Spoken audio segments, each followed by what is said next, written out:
আমার সকল বন্ধুকে আমি স্বাগত জানাচ্ছি। আজকের লাঞ্চটা আমি তোমাদের সাথে শেয়ার করছি। আজকে দই চিংড়ি বানিয়েছিলাম লাঞ্চে। চিংড়ি ভাপা বা চিংড়ি মাছের মালাইকারি তো অনেক খাই, তো ভাবলাম একটু অন্যরকম কিছু করি। আর কিছুই করিনি, শুধু আমি দই চিংড়ি দিয়েই আজকে ভাত খেলাম। চিংড়ি মাছগুলো প্রথমে খুব ভালো করে ধুয়ে বেছে পরিষ্কার করে নুন হলুদ মাখিয়ে রেখে দিয়েছিলাম। তারপর কড়াইতে সর্ষের তেল গরম করলাম, দিয়ে অল্প একটু হলুদ আর ছড়িয়ে দিলাম যাতে চিংড়ি মাছগুলো ফেটে গায়ে না লাগে। এবার আস্তে আস্তে চিংড়ি মাছগুলো আমি তেলের মধ্যে দিয়ে দেবো।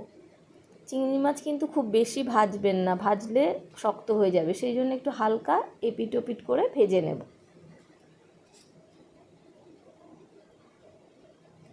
একঘেয়ে চিংড়ি মাছ যদি খেতে ভালো না লাগে, আপনারা কিন্তু অবশ্যই এটা ট্রাই করবেন, খেতে অসাধারণ হয়েছিল।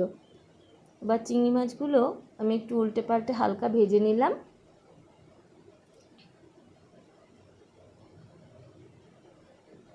তারপর এগুলোকে আমি তেল থেকে তুলে নেব।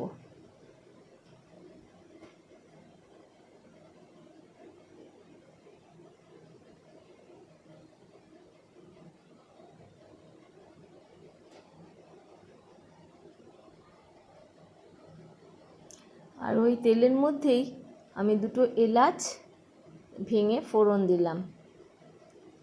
গোটা দিলে ফেটে যাওয়ার ভয় থাকে, সেই জন্য একটু ভেঙে দিলাম। আর এর মধ্যে আমি আদা, রসুন আর পেঁয়াজ বাটা 3 চামচ দিয়ে দিলাম। দিয়ে ভালো করে মশলাটা আমি কষবো।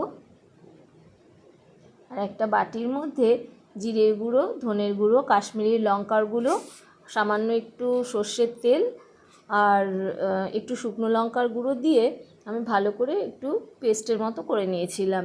দিয়ে সেটাও এর মধ্যে দিয়ে দিলাম। দিয়ে মশলাটা সব একসাথে খুব ভালো করে কষে নিতে হবে তেল ছাড়া পর্যন্ত।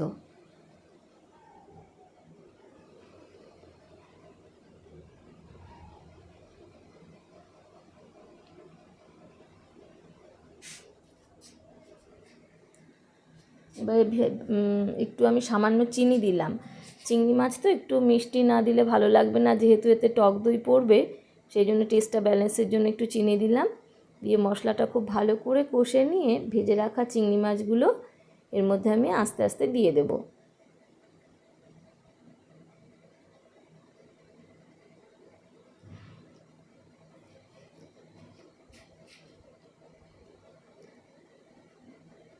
দিয়ে এটাও আমি একটু ভালো করে একসাথে মিশিয়ে নেব। আর আমি 50 গ্রাম টক দই সামান্য একটু নুন আর জল দিয়ে মিক্সির মধ্যে ফেটিয়ে রেখেছি, সেটা এর মধ্যে দেব। আর মিক্সিং জারটা ধুয়ে অল্প জল দেব, আলাদা করে কোনো জল দেব না, শুধু এই টক দইটা দিলাম আর এই মিক্সিং জারটা ধুয়ে অল্প জল দেব।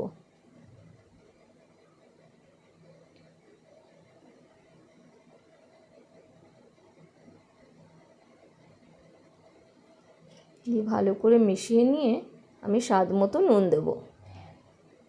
আর দুটো চেরা কাঁচা লঙ্কা দিয়ে দিলাম, তাহলে গন্ধটা খুব সুন্দর হবে। আর যে যেমন নুন খাবেন সেই মতো নুনটা দেবেন। দিয়ে ভালো করে মিশিয়ে ঢাকা দিয়ে আমি 10 মিনিট ভাপে একটু সেদ্ধ হতে দেব। 10 মিনিট পর দেখুন অসাধারণ দেখতে হয়েছে আর খেতেও অপূর্ব হয়েছিল। এবার উপর থেকে একটু ঘি আর গরম মশলা ছড়িয়ে দিলাম। ব্যাস, আমার দই চিংড়ি রেডি। আর কিচ্ছু লাগবে না এর সাথে, খেতে অপূর্ব স্বাদের হয়েছিল। একটু গন্ধরাজ লেবু ওপরে দিয়ে নিয়ে খেয়েছিলাম। আপনারা অবশ্যই এটা ট্রাই করবেন। আর আমার ভিডিওটা যদি ভালো লাগে তাহলে আমার চ্যানেলটা অবশ্যই সাবস্ক্রাইব করে আমার পাশে থাকবেন।